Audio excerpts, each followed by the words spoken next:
Have you ever noticed a really annoying, almost cruel paradox in life? I think I know where you're going with this. It feels like the more desperately you need money, I mean, really need it, like the rent is due in 2 days and the account is empty kind of need, Yeah. the faster it seems to just, I don't know, run away from you. It's the classic wet bar of soap analogy, isn't it?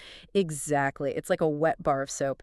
You're in the shower, you drop it, and your first instinct is to lunge for it, to grab it tight. Hours. But the harder you squeeze, the more you clench your fists, the further it just shoots across the room. And you're left standing there, empty-handed, frustrated, and probably more stressed than you were before. Usually stressed out of your mind, yes. And we do this with our finances. We pray, we plead, we obsess over it, we lose sleep, we essentially bug the universe for a break. And in response, the universe seems to just look at us and say, no thanks, and, gives us a flat tire instead. Right. It's a universal experience. I think everyone listening has felt that specific flavor of panic. Absolutely. But according to the deep dive we are doing today, that isn't just bad luck. It's not just life is hard. There is a mechanical, almost mathematical reason why that happens. A mechanical reason. Yes. And the uncomfortable truth is that the begging itself, it might actually be the cause of the problem. Wow. Okay. That is a bold claim because we are taught to ask and you shall receive, right? I mean, that's drilled into us. That's the cultural programming. It is. It absolutely is. But today we are unpacking a transcript based on the teachings of Florence Scovel Shinn. Okay. For those who don't know, who was she? She was a metaphysician, an artist, and a teacher in the early 20th century, a real pioneer in this kind of new thought movement. And her take on this is radically different. How so? She suggests that asking is actually a trap. A trap. So if asking is out, what's in? What are we supposed to do? Ordering, decreeing, Yeah. commanding. Okay, I have to stop you right there. Ordering, decreeing. I mean, that sounds incredibly arrogant. I get that. I do. If I walk around commanding the universe to give me money, don't I just sound like a delusional narcissist? How is that spiritual? And that's the immediate reaction, isn't it? It feels egotistical. It feels wrong somehow. But the mission of this deep dive is to unpack why, according to Shinn, this shift isn't about ego at all. It's about physics. Spiritual physics. Spiritual physics, exactly. It's about a vibrational shift from the language of I need, which is a language of lack, to the language of I have, which is a language of authority. So we're talking about a specific technique here, not just a mindset. Yes, it's a 1-minute technique, a literal 60-second habit you can build. But to get it to work, you have to undergo a complete identity transplant. An identity transplant. You have to stop being the person who needs things and start being the person who commands resources that are already yours. I'm skeptical, I have to admit, but I'm listening. Because if I can spend 1 minute to fix my bank account, I'm in. But I really need to understand the logic. Why does begging backfire so spectacularly? To understand that, we have to look at the first major concept in our source material, the vibrational gap. The vibrational gap. Okay, break that down for me. Okay. Imagine for a second that you are a radio tower, a big, powerful one. You are constantly broadcasting a signal out into the universe, 24/7. Okay, I'm a radio tower. And the universe is the receiver. It's this vast, intelligent receiver. But here's the catch. It doesn't speak English or French or Spanish. It doesn't understand your words. So what does it understand? Frequency, vibration. It speaks the language of feeling. Okay, I'm with you so far. Now, when you are begging, when you're on your knees, maybe literally, maybe figuratively crying, saying, please God, I need this money, I'm so broke, I'm so scared, what is the signal you are broadcasting? What's the feeling? Desperation, fear, total panic. Specifically, you are broadcasting the signal of lack.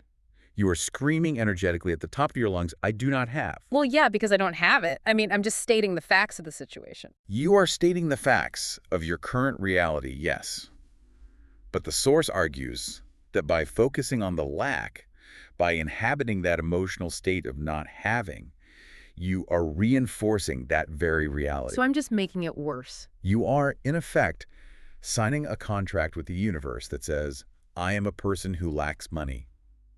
And the universe, being a perfect receiver, says, message received, understood, here is more lack for you. That's actually terrifying. You're saying that my anxiety isn't just a reaction to being broke. You're saying my anxiety is creating the brokenness. In this framework, yes. That's exactly what it's saying. The anxiety is the cause, not the effect. That is a really heavy pill to swallow. It feels like victim blaming a little bit, you know? It's your fault you're poor because you feel bad about being poor. I think it's less about blame and more about mechanics. It really is. Mm. Think of it like gravity. If you step off a ledge, gravity pulls you down. It's not blaming you for being foolish. It's not personal.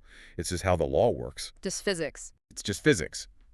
Shinn argues that the law of supply works the same way. It responds to your state of being impersonally and perfectly. Okay, so if asking implies I don't have, what does ordering imply? Where does that get us? Ordering implies I have. It implies authority, ownership. The source uses a really powerful analogy here to make this clear. It distinguishes between the beggar identity and the heir identity. The heir identity. Okay, paint the picture for me. Imagine two different people walking into a bank. First, you have a beggar. He has no account there. He has no standing, no legal right to any of the money in the vault. He walks in hoping for charity. Right. Maybe he approaches the teller and asks for a spare dollar. How does he hold himself? What's his body language like? Shoulders slumped, for sure. Looking down, avoiding eye contact, apologetic, maybe a little shaky. His voice is probably quiet. Yes, all of that. He is asking for a favor. He knows he has no right to the money. He's just hoping for a moment of kindness from a stranger. Oh. Now imagine the second person. He is the heir to a massive trust fund. The money is legally his. It's sitting in the vault right now with his name on it. A completely different scenario. Completely. How does he walk into that same bank? He walks in like he owns the place, or at least like he belongs there. Head up, makes eye contact, confident stride. Exactly. And when he gets to the teller, does he say, please, pretty please, could I possibly trouble you for some money? I promise I'll be good with it. No, of course not. He slides a withdrawal slip across the counter, or taps his card. He expects the money. It's a transaction, not a plea. He doesn't ask for it. He demands the release of it. Not because he's a jerk and not because he's being aggressive or stealing, but because it is already his. It is a transaction based on the knowledge of what he already possesses. So Shinn is saying we are all heirs walking around acting like beggars. Precisely. Yeah. That is the core of it.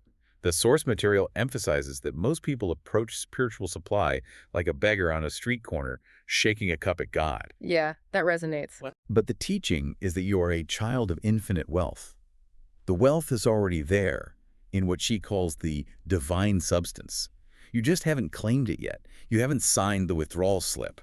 But this is hard, right? I mean, this is the really difficult part, because if I look at my bank app and it says $12.50, it's really hard to role play being a millionaire. It feels like I'm just lying to myself. And that's the crucial point. That's why she calls it an identity transplant. The identity shift has to happen before the money shows up. You have to stop identifying as the poor soul staring at the bank balance. And you're saying our language reinforces that old identity? Constantly. The source points out that we are always signing these little contracts with scarcity using our everyday language. Oh, this part of the transcript really hit me hard. The negative affirmations we use without even thinking. Give me some examples you recognize. I'm sure we all use them. Oh, man. I never have enough money. That's a big one. Or money goes out faster than it comes in. I can't afford that. I'll be in debt forever. I've said all of those, probably this week. And we think they're just harmless complaints, just observations. Okay. But in the metaphysical world, those aren't just complaints. Those are decrees. Wait, really? A decree? That's such a strong word, even if I'm just, venting to a friend over coffee. Especially then, because you're putting emotion behind it. You're putting belief behind it. Shinn says the word is a wand, a magic wand, and most of us are just waving it around wildly, totally unaware of what we're creating. So when I say money disappears from my hands, I'm literally casting a spell on my own wallet. You're casting a spell, you are commanding the money to leave, and then you're shocked when it obeys. So we are accidentally using the tool upside down and hitting ourselves in the face with it. That's a great way to put it. We are decreeing poverty and then wondering why we are poor. Shinn's teaching is that the word can either open a vault or lock you in a prison. And most people are walking around, locking the cell door from the inside, throwing away the key, and then complaining loudly about being trapped. Wow. Okay. So step one is recognizing that begging just validates the problem, while decreeing focuses on the solution. It's about shifting from, please help me, I'm drowning, to, I am standing on the shore. Correct. It is a radical, and I mean radical, rejection of the appearance of lack. Okay, but let's talk about that. The appearance of lack versus reality, because Shinn talks about this concept of source versus channel. And I think this is where most of us get completely tripped up in the modern world. This is absolutely the biggest point of confusion, and I think, the biggest source of fear for people. For sure. We are trained from the time we are 5 years old to believe that money comes from people. Right. It comes from my boss. It comes from my clients. It comes from the government, maybe in a tax return. It comes from a specific identifiable place.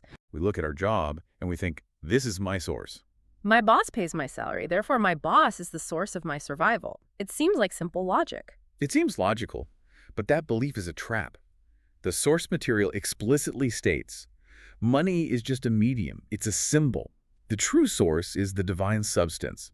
You can call it God, spirit, infinite intelligence, the universe, whatever word resonates with you. But that universal energy is the origin of all supply. And the job, my paycheck. The job is just a channel. It's just one pipe connected to a vast, infinite reservoir. I see. Okay, so the mistake is confusing the pipe for the water. Exactly. And think about the emotional consequence of that mistake. It's huge. If you believe your boss is your source, your God, essentially what happens to your psychology? You become a slave. That's what happens. You are terrified of your boss. If the boss wakes up in a bad mood and decides to fire you, your source of life is cut off. You starve. You die. I mean, that's the primal fear. Right. It creates subservience, anxiety, and deep, deep fear. You walk on eggshells. You can't be your authentic self.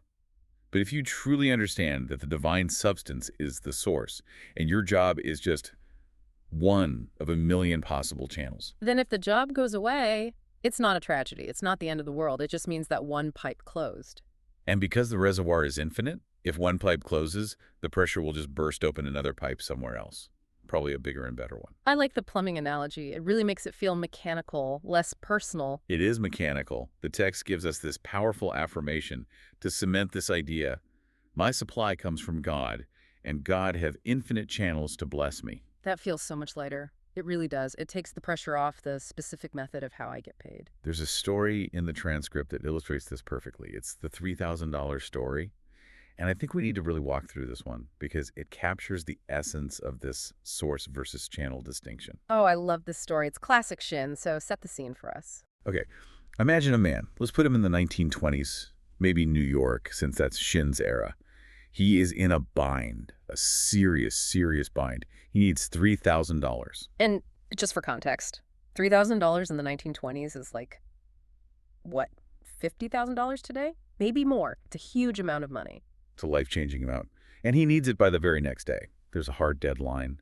Maybe a debt is being called in. Maybe he's about to lose a property. The source doesn't specify, but the stakes are maximum. So he's staring at the calendar. He checks his pockets. Nothing. He checks his accounts. Nothing. He looks at his friends, and they're all broke, too. Logically, looking at his 3D reality, it is impossible.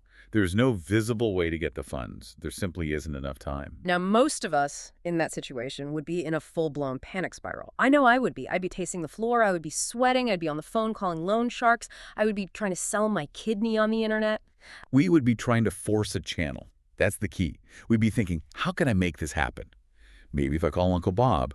Maybe if I sell the car for a fraction of what it's worth. We start manipulating the pipes. But this man, he knew the spiritual law. He had been studying Shinn's teachings. So instead of freaking out, what did he do? He refused to look at the lack. He refused to give in to the panic. He didn't plan the how. He went to his room, probably stood up straight, and he spoke the word. He declared that the money was his by divine right. He went straight to the decree. He didn't beg. No begging. He essentially said, this $3,000 is mine. It is already given. I claim it now.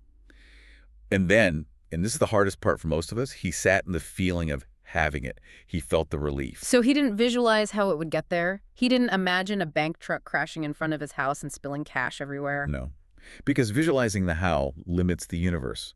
The rational mind can only see the channels that already exist. I can get money for my paycheck or maybe a tax refund. Yeah. That's about as creative as we get. But the divine intelligence sees infinite possibilities. It sees channels you don't even know exist. A forgotten stock, a distant relative, a winning lottery ticket someone else bought for you. So what happened? Did the money show up? The next day, the money appeared. But here is the twist.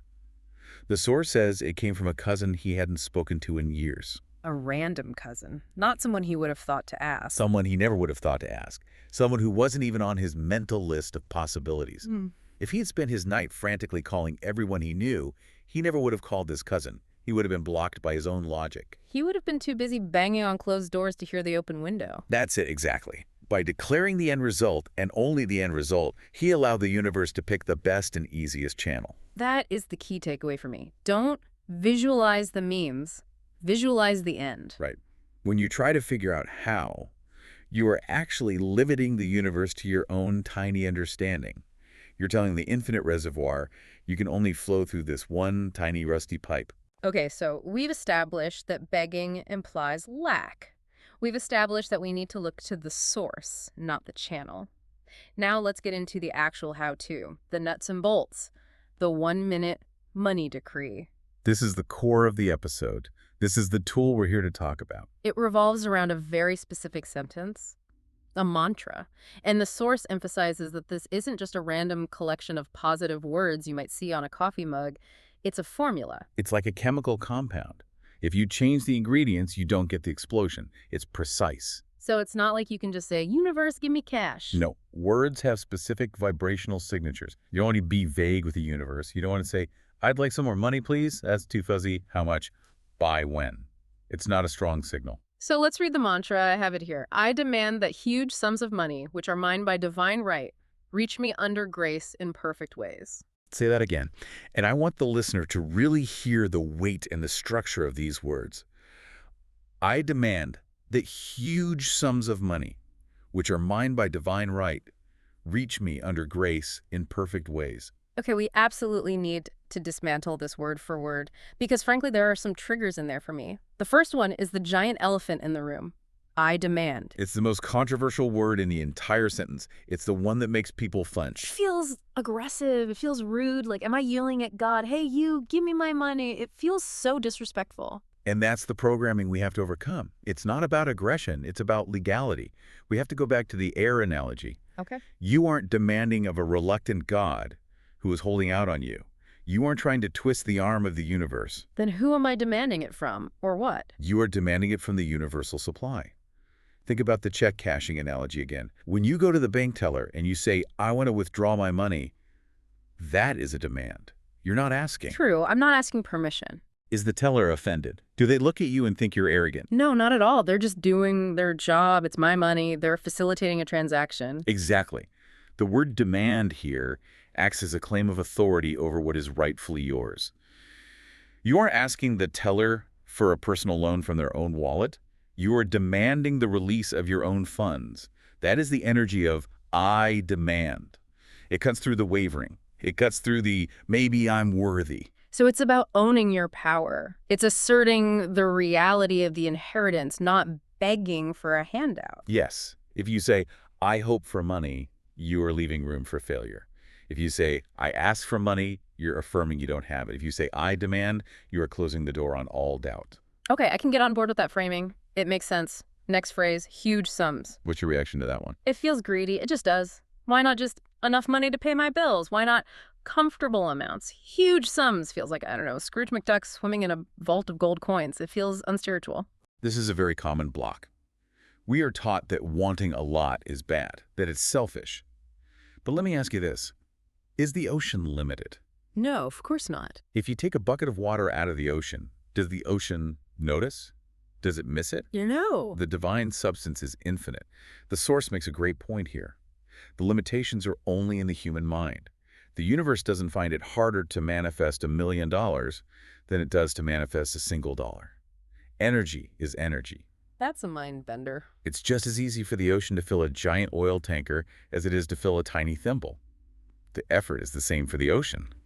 The difference is the container. But our minds have a hard time believing that. We think big money is hard and small money is easy. Right. We are the container. If you have a thimble-sized belief system, you can only catch a thimble's worth of ocean. By saying huge sums, you are deliberately and consciously stretching your mental capacity to receive. So it's an exercise in expanding my container. You're telling your subconscious, we are playing a bigger game now. Get ready. Okay, I like that. It's a mental workout.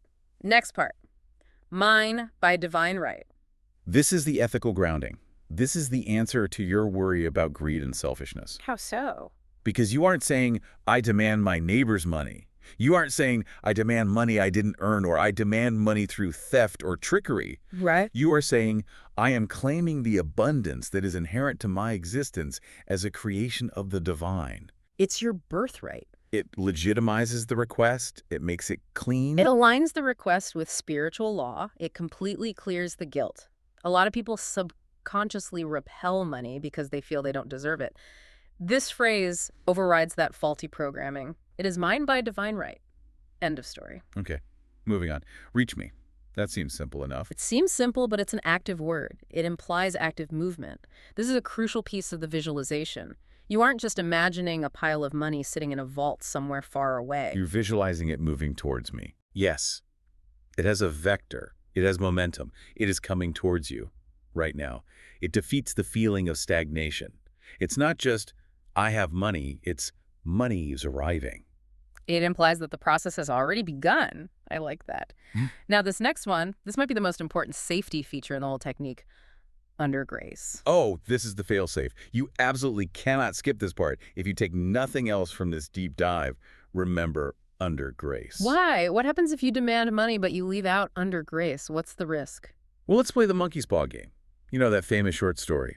A family gets a magical monkey's paw that grants wishes, but they come true in horrible ways. Right, like they wish for money and they get an insurance payout because their son died in a factory accident. Exactly. Or you inherit a huge sum of money because your favorite grandmother died suddenly in a tragic way.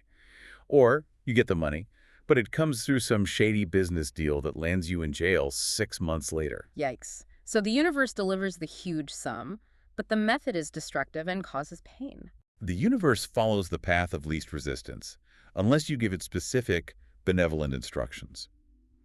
Under grace is a specific theological term. It means receiving without sorrow, without struggle, without bad karma. It means the gain is pure. It brings joy and harmony, not mixed feelings of grief or guilt. It ensures the blessing doesn't come with a hidden curse. Right. It guarantees that the transaction is harmonious for everyone involved. You don't want blood money. You want grace money. And finally, in perfect ways. This brings us right back to the source versus channel conversation. This is the ultimate act of surrender. You're telling the universe, I'm not going to micromanage you. You pick the route. Yes. Instead of forcing a specific outcome like, I demand I win the Powerball on Tuesday night, you say, in perfect ways. Maybe it's the lottery, but maybe it's a promotion. Maybe it's an unexpected tax refund. Maybe you find a rare coin in your attic. Maybe you get a brilliant business idea in the shower that explodes. It lets the universe pick the best, easiest, most efficient, and most joyful path. Which is almost always a path your logical mind hasn't even considered. I love that breakdown. It really shows that this isn't just a sentence. It's like a legal document you're reading to the cosmos. It is. It covers the authority, the amount, the legitimacy, the movement, the safety, and the logistics. It's a comprehensive spiritual contract. Every single word is doing heavy lifting. So we have the words, but the source says you can't just mumble them while you're scrolling TikTok on the toilet. There's a ritual aspect to this. Yes, the execution matters just as much as the words.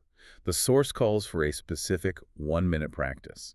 It has to be intentional. Timing-wise, they suggest morning or night, but the focus is really the key. It's only 1 minute. Anyone can find 1 minute, but it has to be a minute of total intensity, of total presence, and it starts with the body. The posture, this surprised me. I didn't expect a physical component. The source emphasizes this strongly.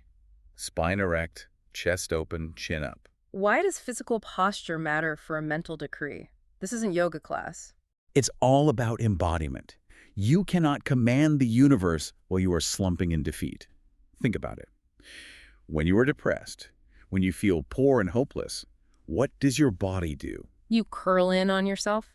You make yourself small. You protect your vital organs. You look down at the ground. You look exactly like the beggar. The body signals to the brain and to the energy field around you what state you are in. If you are curled up, you are in a state of protection and lack. To issue a command, you must embody the heir. And an heir stands tall. An heir stands tall. An heir looks the world in the eye. You have to physically assume the position of someone who has authority and expects to be heard. It's basically power posing from that famous TED Talk, but like 80 years earlier. That's exactly what it is. Yep. Physiology drives psychology. Stand up, shoulders back, open your chest to receive. So you stand up straight, you say the words, and then there's a visualization exercise the source walks us through. Let's guide the listener through what that looks like. It's a beautiful image. It starts with the environment around you. You imagine an invisible ocean of golden light surrounding you. Okay, I'm picturing it. And this golden light is the divine substance. Yes, but don't just see it as pretty light. You have to understand that this light contains everything. It is the raw material of reality. It contains the money, the opportunities, the ideas, the people you need to meet. It's like the code of the matrix, but it's made as gold. And you aren't looking at it from a distance, like it's over there. No, this is crucial. You are immersed in it. The source says you are like a fish in water. You aren't separated from abundance, you are swimming in it. It's touching every pore of your skin. It is rushing into your lungs every time you breathe. That's a powerful shift. Usually we feel like money is over there behind a locked gate and we are over here separate from it. Right. But in this visualization, there is no separation. Then, once you feel that immersion, you focus inward.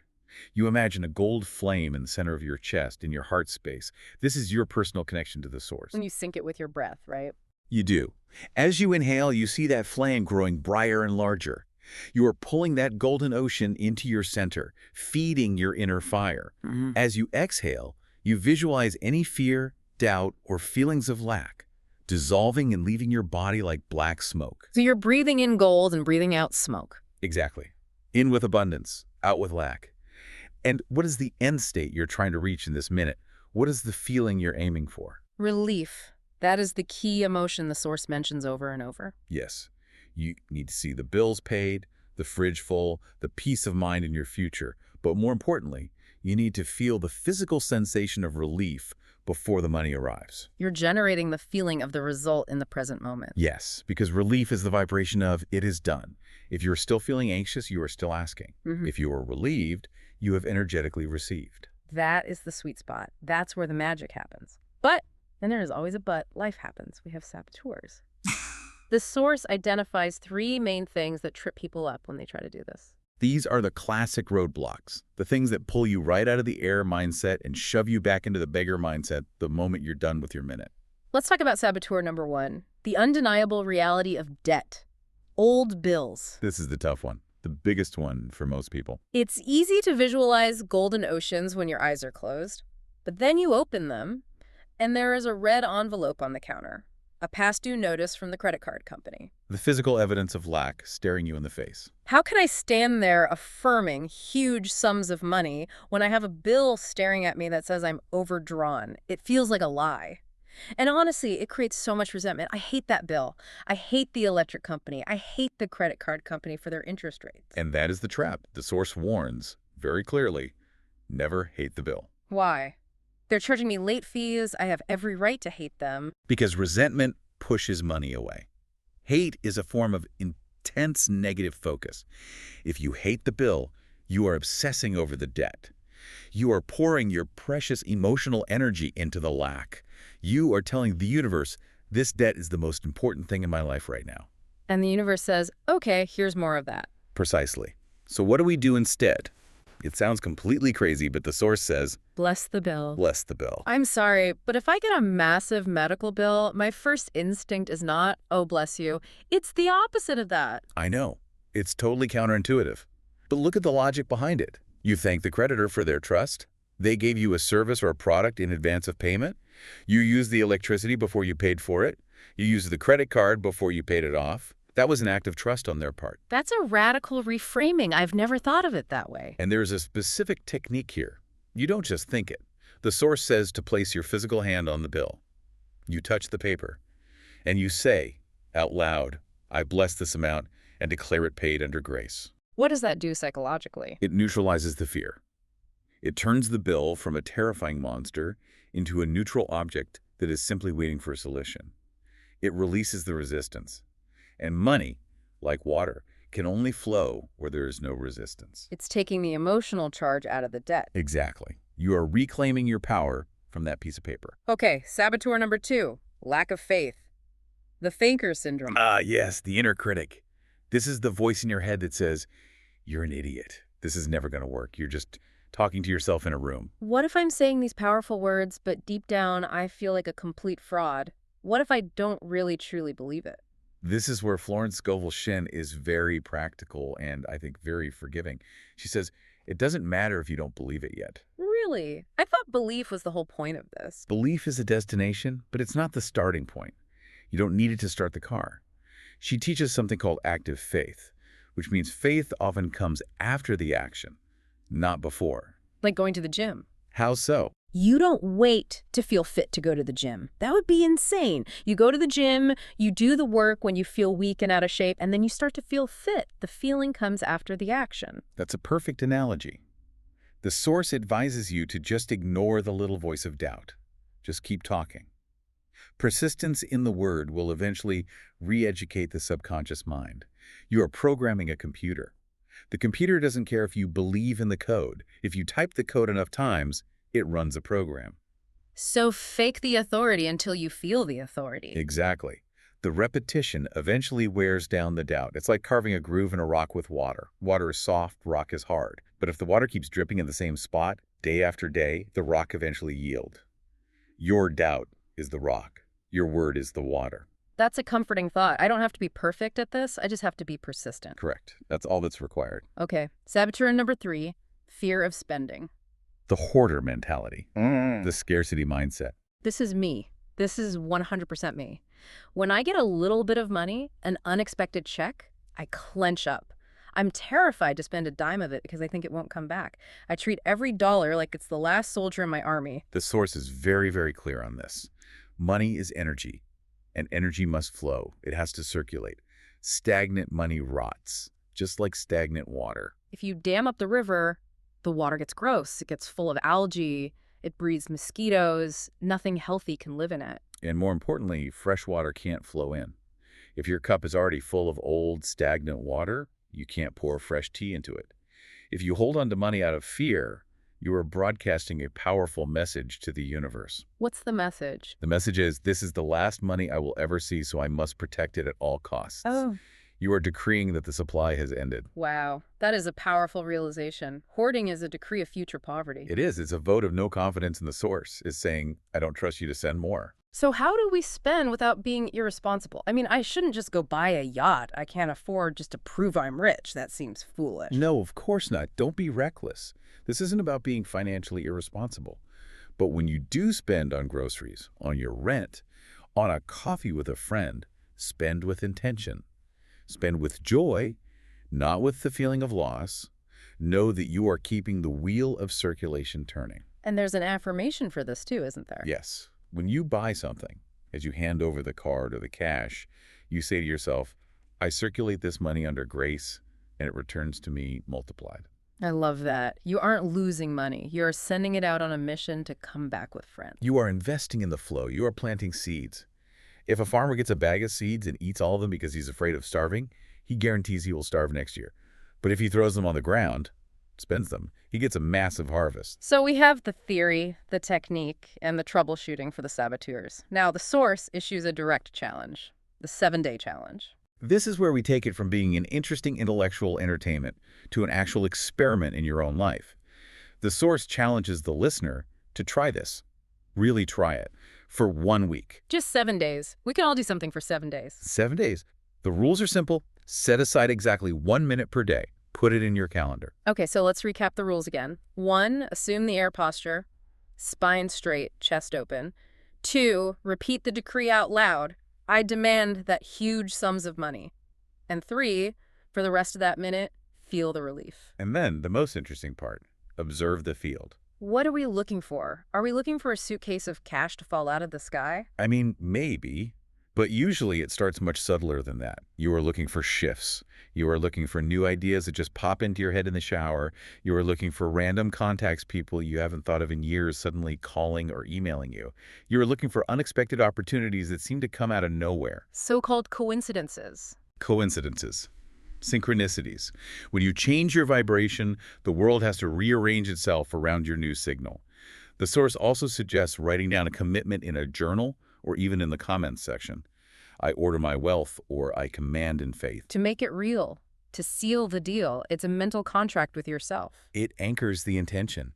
It takes it out of the abstract world of your head and puts it into the physical world through the act of writing. You know, as we wrap this up, I'm just thinking about how radical this really is. We spend so much time worrying, planning, stressing. but we rarely, if ever, spend time commanding. We're so passive in our own lives. We accept what comes. We play defense. We react.